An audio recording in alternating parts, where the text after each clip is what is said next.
Well, hello, Bricksters and Lego friends. Do I have something exciting here? We were at the first Lego League Robotic competition at the Acadia University in Wolfville, Nova Scotia, and this was for the middle schools and the high schools around here, and they had the competition going on all day. Unfortunately, I was not able to get any of the competition on film. However, we did get some of the layout here and what we were doing up on the main floor. We have lots of video of that and some cool things yet to come up. So sit back and enjoy some really cool highlights of what we saw at the show.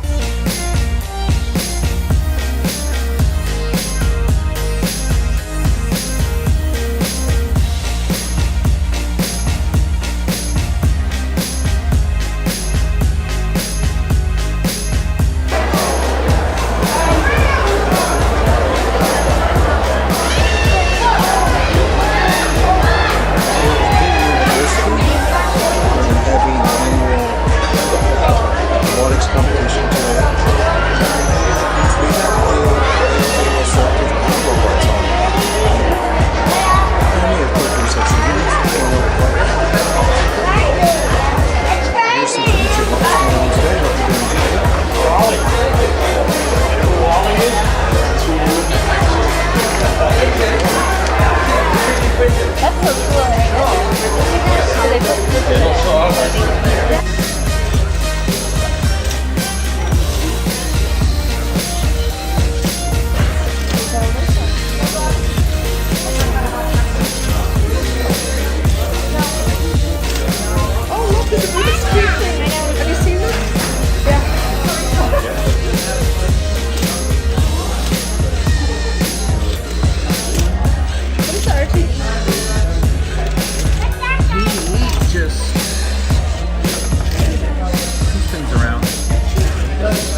I hope you've enjoyed this little overview of the display. And don't forget to comment, like, and subscribe down below. Take care, and I'll see you again. And remember, if you can dream it, you can build it.